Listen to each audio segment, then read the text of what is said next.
अभिजित वंजारीजी, उपस्थित माझ्या सर्व पत्रकार मित्रांनो,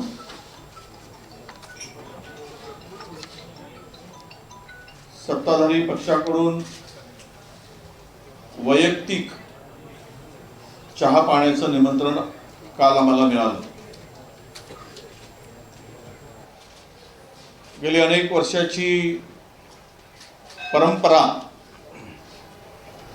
आणि प्रथा हे निमंत्रण विरोधी पक्षाला दिलं जातं. दुर्दैवानं सत्ताधाऱ्यांची मनसुबा आहे की विरोधी पक्ष नेता दोनही सभागृहाचे नाही आणि दोनही सभागृहाचे विरोधी पक्ष नेते रिक्त आहेत. ज्यांचं हे दोनही पद संविधानिक पद आहेत असं आम्ही म्हणतो आणि आहेतच. मुळात दोनही संविधानिक रिक्त पदे ठेवून संविधानाचा वर अविश्वास दाखवणाऱ्या सत्ताधाऱ्यांच्या चहा पाण्याला जाण्याचं आम्ही टाळलाय आणि म्हणूनच आज चहा पाण्यावर बहिष्कार टाकलेला आहे. त्याबरोबर अनेक प्रश्न आहेत. महाराष्ट्रामध्ये दररोज 6 ते 7 शेतकरी आत्महत्या करतोय. शेतकऱ्यांना कर्जमाफी देऊ म्हणून सांगून मतं घेतलीत आणि आता तारीख पे तारीख देत आहेत. जूनचा मुहूर्त काढण्याचं सांगितलं जात आहे, पण शेतकऱ्यांच्या कर्जमुक्तीचा पत्ता नाही. मुळात हे सरकार, खरं तर मी सुरुवातीलाच सांगितलं की 1980 मध्ये भारतीय जनता पक्षाचे, त्यावेळी जनता दल होतं, मला माहित नाही, भास्कररावजी सांगू शकतील, 14 आमदार होते. त्यावेळी सुद्धा विरोधी पक्षनेतेपद दिलं गेलं होतं. 2085 मध्ये भारतीय जनता पक्षाचे 16 आमदार होते, तरी पण त्यावेळेस विरोधी पक्षनेतेपद दिलं गेलं होतं. आम्ही कधीही काँग्रेसनी, तत्काळ आम्ही सत्ताधारी म्हणून, ते संविधानिक पद रिक्त ठेवलं नाही. पण विरोधकांची भीती वाटते की काय, किंवा सरकारला मनमानी कारभार करायचा आहे, वाटेल त्या पद्धतीनं राज्याचा गळा हाकायचा आणि काम करायचं आहे. त्यामुळे ही दोन्ही पदं रिक्त ठेवून जर चहा पाण्याला बोलवत असतील तर त्यावर बहिष्कारच टाकणं बरं, हे समजून आम्ही तो निर्णय घेतला आहे. मला सुरुवात आम्ही या राज्यातील शेतकऱ्यांच्या संदर्भात केलेली. प्रचंड शेतकरी संकटात आहे, अडचणीत आहे. कापूस सोयाबीनच्या संदर्भात काही नेते बोलतील, पण त्यामध्ये आज तरी जे कापसावरचा आयात कर होता तो 11% शून्य केल्यामुळे येथील कापूस उत्पादक शेतकरी प्रचंड संकटात आहे. लांब धाग्याचा कापूस हेक्टरी 30 क्विंटल घेण्याचा आता नवीन सुधारित जी आर आणला, तरी त्यामध्ये विदर्भातील अनेक शेतकरी जो CCI कापूस पाहिजे तो कापूस उत्पादन करत नाही. म्हणजेच या कापूस उत्पादक शेतकऱ्यांना वाऱ्यावर सोडण्याचं काम या सत्ताधाऱ्याकडून होतो आहे. दररोज त्यामुळेच आत्महत्या करणाऱ्या शेतकऱ्यांचा आकडा रोज 8 शेतकरी आपण आपल्याला दिसत आहे.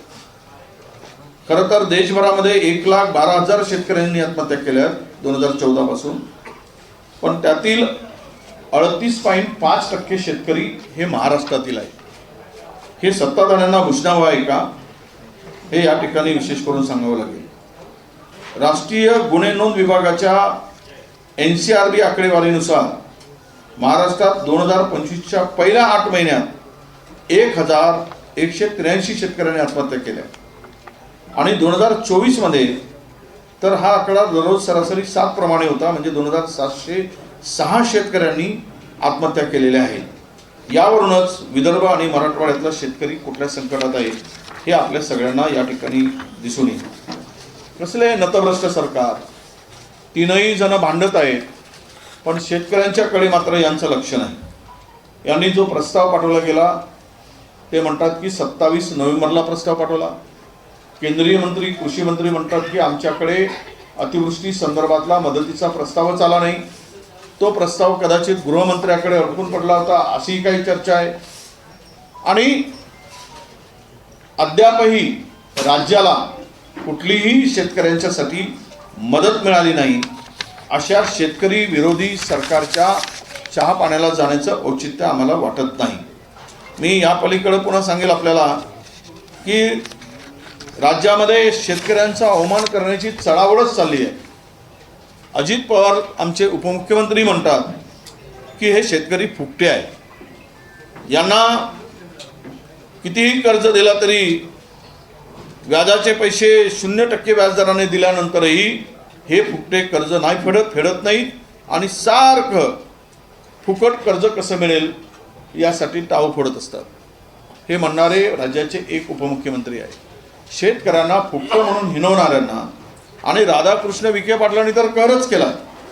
सोसायटी काढायची, कर्जबाजारी व्हायचं, पुन्हा कर्ज मागायचा, हा नवीन धंदा शेतकऱ्यांनी सुरू केला आहे असं ते विखे पाटील म्हणतात. म्हणजे या राज्यातील या नेत्यांनी, भारतीय जनता पक्षाच्या आणि सत्तेतील नेत्यांनी पदोपदी शेतकऱ्यांच्या भरोशावर मोठे होऊन शेतकऱ्यांचा अवमान करायचं ठरवलं असेल तर अशा शेतकऱ्यांचा अवमान करणाऱ्या सरकारच्या संदर्भात त्यांना शेतकऱ्यांची मदतच करायची नाही अशा नतभ्रष्ट लोकांच्या चहा पाण्याला जाण्याचं आम्ही टाळलेलं आहे. राज्याची तिजोरी खाली झाली आहे. 9,32,000 कोटी रुपयाचं कर्ज राज्यावर आलेलं आहे आणि यामध्ये विशेष करून राज्याच्या उत्पन्नाचा मोठा हिस्सा जवळपास 22% कर्ज आणि व्याज फेडण्यामध्ये जातो आहे. आणि यामध्ये राज्याची आर्थिक स्थिती पूर्णतः बिघडलेली आहे आणि राजकोषीय तूट सुद्धा प्रचंड वाढली आहे. निधी वाटपामध्ये सुद्धा प्रचंड भेदभाव. विकासासाठी निधी फक्त मुंबई, पुणे, ठाणे इन्फ्रास्ट्रक्चरवर आणि 25% कमिशनसाठीच हा निधी वापरला जातो आहे. निकृष्ट दर्जाची कामं केली गेली आहे. मेघा इंजिनिअरिंग सारख्या कंपनीवर 3,000 कोटी रुपये अतिरिक्त खर्चवून म्हणजे तिजोरीवर बोजा टाकून टेंडर दिल्यामुळे कोर्टाने गंभीर ताशेरे ओढले होते आणि त्यानंतर तो निविदा रद्द करून 3,000 कोटी कमी करावे लागले. यावरून भ्रष्टाचार किती मोठ्या प्रमाणात फोफावलेला आहे हे राज्यातील जनतेला आता दिसत आहे. आणि यासाठी हे सर्व बघितल्यानंतर राज्य पूर्णतः दिवाळखोरीकडे निघालं आहे आणि या मोठ्या शहरामध्ये जो पैसा खर्च केला जातो आणि लहान शहरे या संपूर्ण विकासाच्या पासून दूर गेली जाईल. आणि त्याही पलीकडं या संदर्भात मुख्यमंत्री विदर्भातले असून विदर्भाकडे पूर्णतः दुर्लक्ष आहे. विदर्भाकडे दुर्लक्ष करून तिजोरी कशी खाली होत आहे, तिजोरी खाली होत असताना कर्जाचा डोंगर किती मोठा होत आहे हे सुद्धा बघण्याची आवश्यकता आहे. वारंवार सरकार मोठमोठ्या पुरवणीच्या मोठ्या रकमांचं पुरवणी मागण्यास सादर केले जातात. त्यामध्ये पण कधीच डॉक्टर आणि शिक्षक भरती किंवा शहरातील छोट्या शहरातील पायाभूत सुविधाकडे सरकारचं अजिबात लक्ष नाही आहे.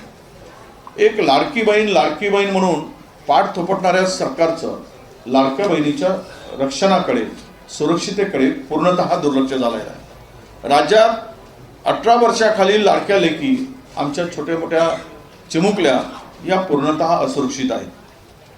2021 ते 25 मध्ये या राज्यामध्ये लहान मुलीवरील अत्याचारांचे 37,000 गुन्हे दाखल झालेले आहेत. महिलावरील अत्याचारांचे दररोज 24 अल्पवयीन मुलीची छेड आणि अत्याचारचे गुन्हे नोंदले जात आहेत. राज्यात सर्वात जास्त अल्पवयीन मुलीवरील अत्याचारामध्ये मुंबईमध्ये तर घटना मोठ्या प्रमाणात आहेतच, पण अत्याचारामध्ये महाराष्ट्र हा आता 1 क्रमांकावर पोहोचलेला आहे. लहान मुलीच्या छेडखानी, अत्याचारामध्ये आणि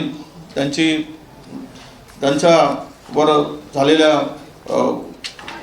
मोठ्या अनैतिकतेमुळे 18 वर्षाखालील मुलीची छेड काढल्याच्या संदर्भामध्ये जर आपण पाहिलं तर 2021च्या तुलनेत 2025मध्ये 3,500पेक्षा जास्त गुन्हे वाढलेले आहेत. याची आकडेवारी जर आपण सांगितली तर 2021मध्ये हे गुन्हे एकूण नोंदले गेलेत लहान मुलीवरील आणि महिलावरील अत्याचारामध्ये 6,728. हे आमचे आकडे नाही, हे सरकारी आकडे आम्ही सांगतो.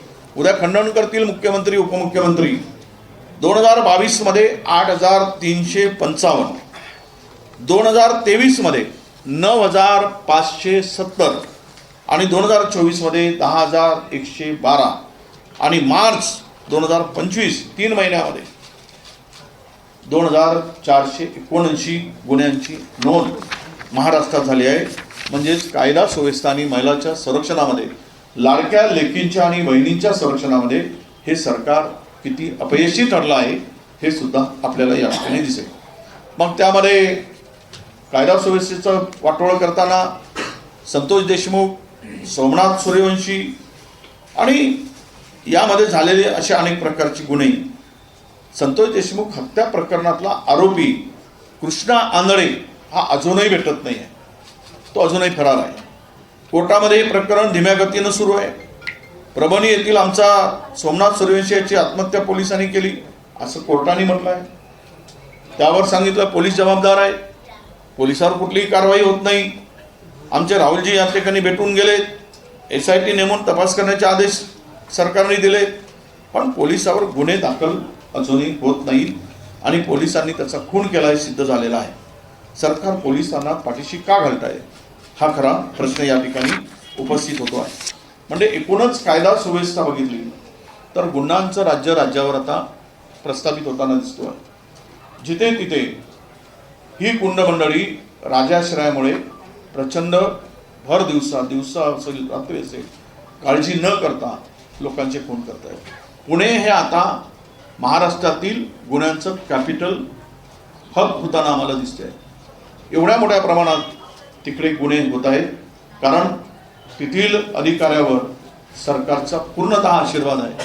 जे पूर्वी नागपुरात होते, नागपुरात गुन्हेगारी वाढली, आता ती गुन्हेगारी पुण्यात वाढताना फोफवताना आम्हाला दिसत आहे.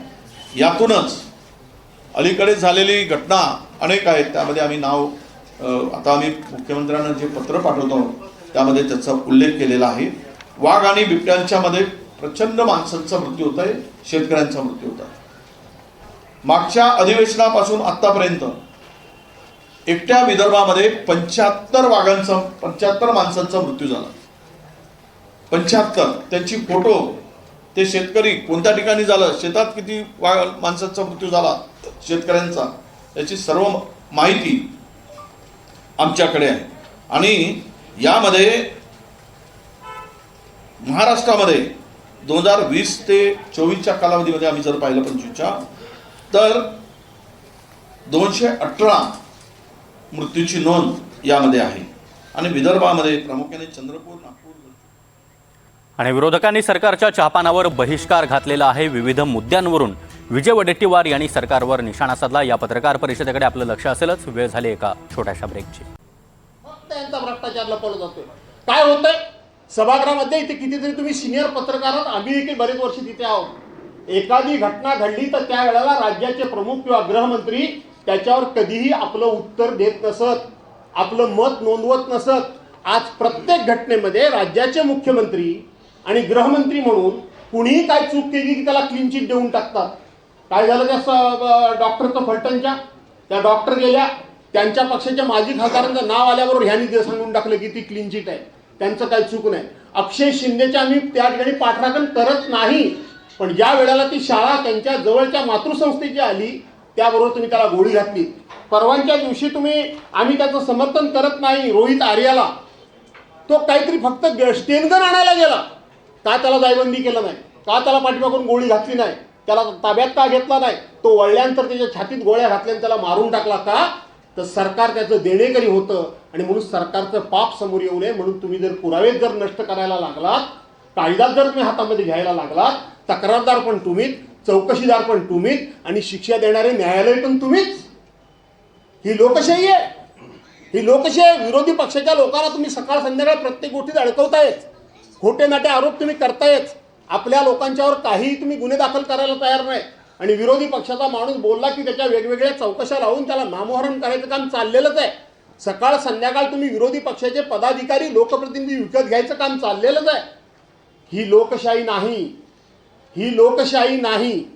बोलण्यासारखे मुद्दे अनेक आहेत आणि म्हणून या सरकारच्याकडे हे विषय आम्ही संख्येनं कमी असलो तरी 1000 वेळा मांडून झाले. सरकार बोलतंय, करतंय. तुम्ही बघितलं असाल चर्चा सुरू झाली की एकच मंत्री कोणतरी बसतो. उत्तर काय येतं चेअरवरून? एक मंत्री आणि कॅबिनेट, तुम्ही कामकाज चालू करा. अरे बाकीचे कुठे गेले? बाकीचे कुठे गेले? वास्तविक जो कोणी चेअरपर्सन असतो त्यांनी हे सगळं सभागृह ऑर्डरमध्ये ठेवायचं असतं, परंतु विरोधी पक्षाच्या कुठल्याच भूमिकेला महत्त्वच द्यायचं नाही यांनी ठरवलेलं असल्यामुळं आणि आमच्या सहकार्याने या ठिकाणी अनेक विषय मांडले. मी त्या ठिकाणी आता पुन्हा जात नाही. त्या फिगरमध्ये, आकडेवारीमध्ये सभागृहामध्ये चर्चा झाली तर आणि तरच त्यामध्ये आम्ही अधिकचा भाग घेऊ शकू. पण हे सरकार संख्येनं जास्त असलं तरी ह्यांची पापं जास्त आहेत, ह्यांचा भ्रष्टाचार मोठा आहे. हे तिघेही एकमेकाला त्या ठिकाणी कट्टू साईज करायला बसलेले असल्यामुळं रोज सकाळ संध्याकाळ दिल्लीला जाणं आणि कोणासमोर तरी त्या ठिकाणी कैफियत मांडणं एवढंच काम या सरकारला शिल्लक असल्यामुळं विरोधी पक्ष संख्येनं कमी असला तरी सुद्धा तो आपल्याला धारेवर धरल्याशिवाय राहणार नाही. तो आपल्याला काट्यावर घेतल्याशिवाय राहणार नाही आणि आपल्या पापांचा पाडा महाराष्ट्राबरोबर येऊ नये म्हणून ते विरोधी पक्ष नेत्यांच्या निवडी करत नाहीये. आणि म्हणून त्यांनी जे बोलवलं ते व्यक्तिगत आम्हाला बोलवलं. प्रथा ही आहे की विरोधी पक्ष नेत्याच्या माध्यमातून राज्याचे प्रमुख म्हणून जसं तुम्ही बोलवलं तसं विरोधांचा प्रमुख म्हणून विरोधी पक्ष नेता असतो. दोन्ही सभागृहाचे विरोधी पक्ष नेतेपदी खाली असली त्यामुळं आम्ही याच्यावर बहिष्कार टाकलेला आहे. आणि त्याचबरोबर जाऊन कुठलीही चर्चा करण्याची ह्यांच्याकडून अपेक्षा नाही. फक्त कडेला चहा घेऊन फोटो काढण्यामध्ये आम्हाला इंटरेस्ट नाही. रोज ह्यांचे फोटो वर्तमानपत्रामध्ये, टी व्हीमध्ये, प्रत्येक जाहिरातीमध्ये बघून बघून आम्हाला सुद्धा आता किळस आलाय. तो पुन्हा त्यांच्याबरोबर फोटो काढून आम्हाला आमचा फोटो काढून घ्यायचा नाही म्हणून आम्ही या ठिकाणी जात नाही. धन्यवाद. दोन्ही सभागृहामध्ये विरोधी पक्ष नेतेपद नाही, कामकाज कसं चालणार हा प्रश्न राम शिंदे यांना विचारला. त्यांनी असं म्हटलेलं आहे, स्वातंत्र्यानंतर सुरू झालेल्या प्रथा आता सुरू असणं अभिप्रेत नाही. तिन्ही पक्षांच्या याच्यावर प्रतिक्रिया आमचे भाऊ बोलणार आहेत 2 मिनिटं. मुळामध्ये सदस्य 1985 ते 90 5 वर्ष या महाराष्ट्रामध्ये 3 आमदार असलेला पण विरोधी पक्ष नेता झाला. 6 आमदार पण झाल्या. मृणालताई गोरे असतील, दत्ता नारायण पाटील असतील किंवा अन्य बरीचशी मंडळी आहे किंवा एकच आमदार असलेले रासू गवई सुद्धा विरोधी पक्ष नेते झाले होते वरच्या सभागृहामध्ये. ही मी मागाशी म्हटलं ना की काँग्रेसच्याकडे ही सभ्यता होती, त्यांच्याकडे जो सज्जनता होती, लोकशाहीबद्दल त्यांच्या मनात आदर होता. यांना लोकशाहीच मान्य नाही आणि त्यातून हे उत्तर जर त्यांनी दिलं असेल मला माहीत नाही, तर त्यातून हे उत्तर निघालं की स्वातंत्र्यापासूनच्या प्रथा परंपरा सुरू ठेवायच्या नाहीत.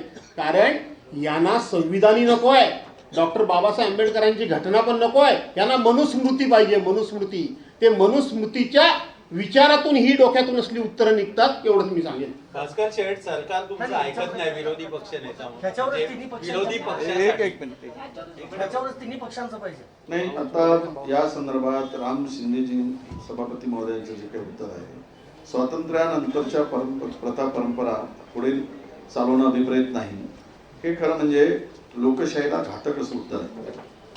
आता त्याचा उल्लेख सन्माननीय भास्कर जाधव साहेबांनी केला. ज्यांना लोकशाही मान्य नाही तशाकडून काय अपेक्षा ठेवणार आम्ही?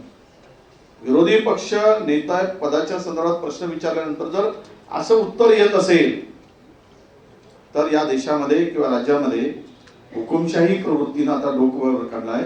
हुकुमशाही पद्धतीनं हा देश, हा राज्य त्यानं चालवायचा आहे, हेच आता अभिप्रेत आहे.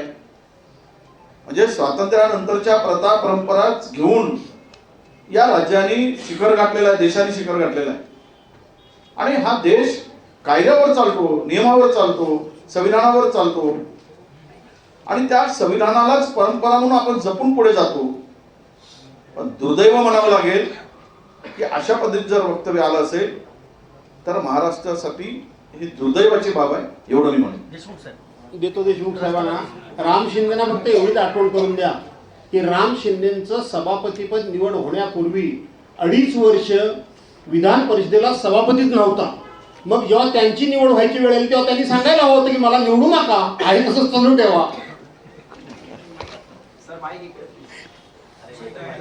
ती होती ना तुमची ती आपली ही पुण्याची बाई पुण्याची पुढे हा काय तो आवाज येतोय थोडे तुमचे असे फिरवून घ्या, ऊन दिसणार नाही आता ते सरकवायला काही स्कोप नाही. असं आहे की सविस्तर असं अनेक विषयाच्या बाबतीत माननीय विजयजी वडेट्टीवार, माननीय भास्करजी जाधव यांनी अनेक महत्वाच्या मुद्द्याच्या बाबतीत त्या ठिकाणी विवेचन केलं. विदर्भामध्ये अधिवेशन होत आहे आणि विदर्भामध्ये अधिवेशन होत असताना विदर्भाचे जे अनेक प्रश्न आहेत त्या प्रश्नाला सुद्धा त्यांनी त्यानं योग्य न्याय मिळाला पाहिजे. याच्यासाठी अधिवेशन जे फक्त 8 दिवसाचं ठेवलं ते जो विदर्भ करार आहे तो नागपूर करार आहे, त्याच्यामुळे 6 आठवडे ठेवायला पाहिजे होतं, ते ठेवण्यात आलं नाही. आज विदर्भामध्ये शेतकरी अतिशय अडचणीत आहे. आज आपल्याला माहित आहे की सोयाबीनच्या बाबतीत सोयाबीन मोठ्या प्रमाणात विदर्भ मराठवाड्यामध्ये होतं. सोयाबीनचा हमी भाव जो आहे तो आहे 5,328 रुपये प्रति क्विंटल. हा सोयाबीनचा हमी भाव असताना सुद्धा आज शेतकऱ्यांचं सोयाबीन हे 3,3233 रुपयापर्यंत विकलं जातं. सोयाबीनची आतापर्यंत खरेदी केंद्रच या सरकारने चालू केली नाही. त्याचबरोबर कापसाच्या बाबतीत सुद्धा विजय भाऊंनी या ठिकाणी सांगितलं, परदेशात ज्या पद्धतीनं मोठ्या प्रमाणात कापूस महाराष्ट्रामध्ये किंवा भारतामध्ये आला पाहिजे याच्यासाठी जो कापसावर आयात कर होता तो 11% होता. 19 ऑगस्ट रोजी आदेश काढून सरकारने हा आयात कर 0% केला आणि त्याच्यामुळे मोठ्या प्रमाणात परदेशातनं कापूस या ठिकाणी येतोय आणि त्याच्यामुळे शेतकऱ्यांच्या कापसाला भाव नाही. याच्या मागे कारण काय की जे कापड तयार करणारे कारखानदार आहेत त्या कापड तयार करणाऱ्या कारखानदाराला स्वस्त दरामध्ये कापूस मिळाला पाहिजे. शेतकऱ्यांना कापसाचे भाव मिळाले नाही तरी चालेल, पण उद्योगपतीला त्या निमित्तानं स्वस्त दराने कापूस मिळाला पाहिजे, त्याच्यासाठी हा निर्णय घेतला असा आम्हा सर्वांना वाटतो.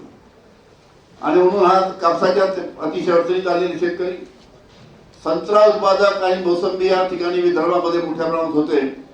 आपल्याला सांगतो जेवढा जास्तीत जास्त मोसंबी बांगलादेशला जाईल तेवढे मोसंबी उत्पादक आणि संत्रा उत्पादक शेतकऱ्यांना भाव मिळतात. पण या बाबतीत चुकीच्या धोरणामुळे गेल्या 2 वर्षापासून मोसंबी याची निर्यात बांगलादेशला होत नाही.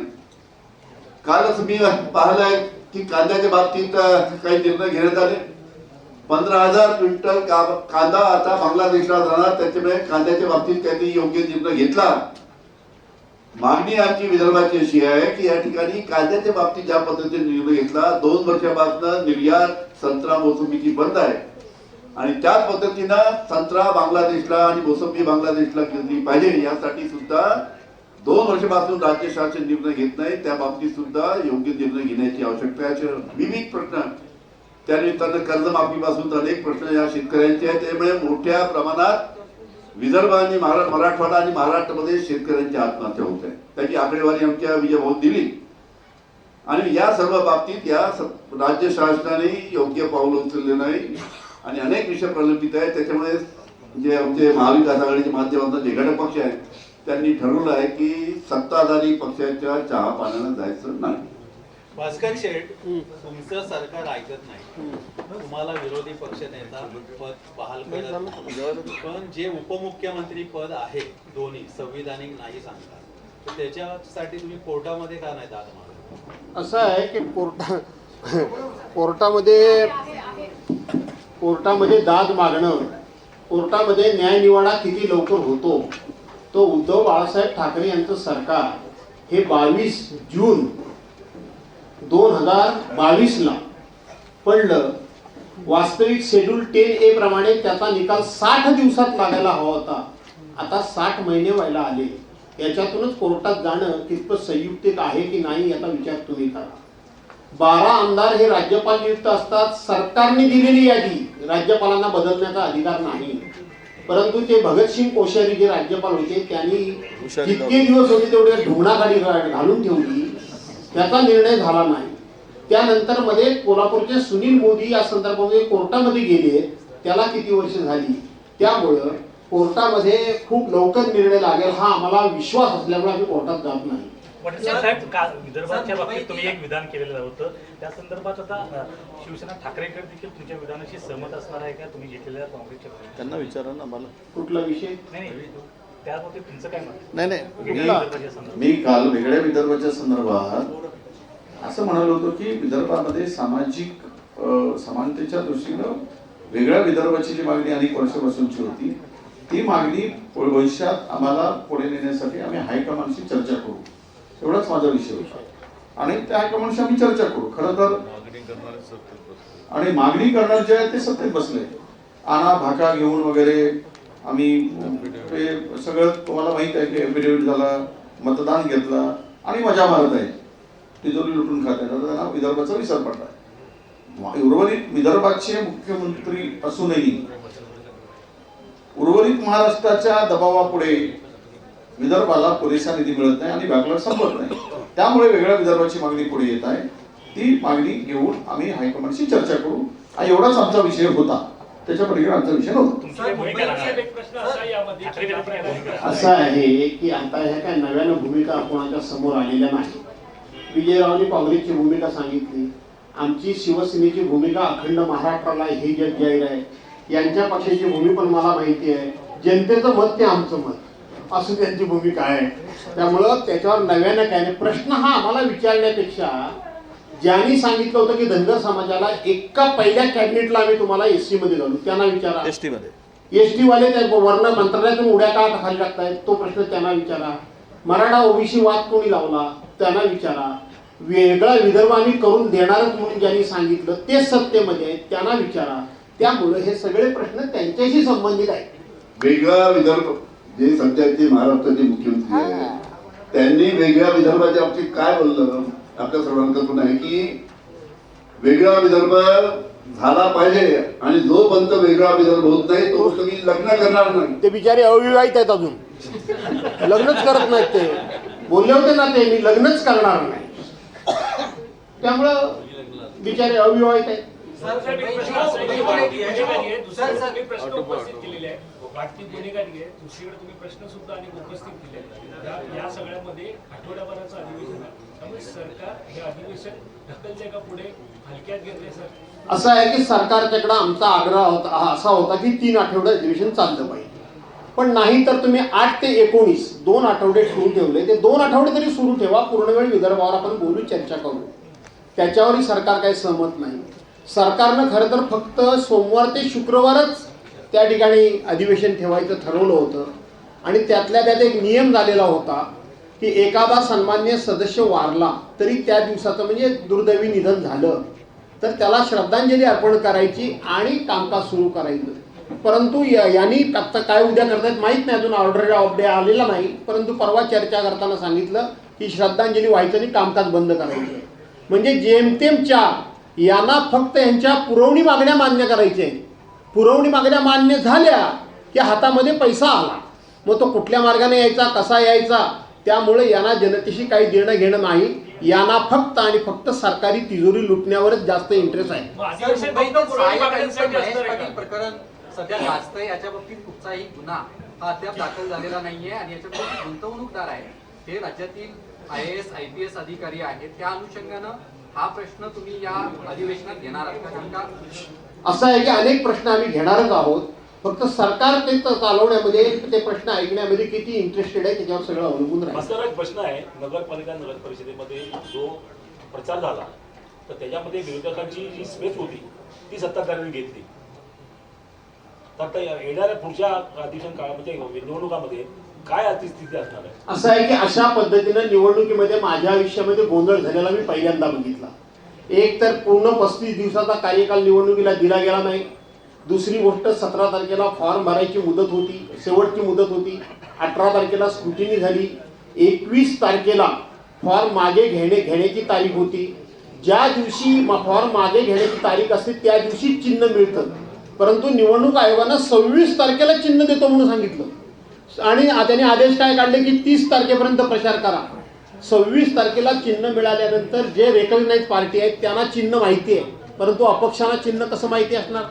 आणि रेकग्नाइज जरी पार्ट्या असल्या तरी सुद्धा त्यांचा क्रम त्यांना कुठे माहिती असणार? आणि मग नंतर निर्णय का बदलला आणि 1 तारखेला रात्री 10 वाजेपर्यंत प्रचार करता येईल म्हणून सांगितलं. 2 तारखेला 30 तारखेला पुन्हा 24 नगरपालिकांच्या निवडणुका पुढे ढकलल्या आणि 2 तारखेला मतदान सुरू असताना ऑर्डर काढली की 3 तारखेचा रिझल्ट 21 तारखेला लागेल. त्यामुळं हे सरकार निवडणूक आयोग निवडणुका घेत होतं की सरकारचा त्याच्यामध्ये हस्तक्षेप किती होता हे बघणं गरजेचं आहे.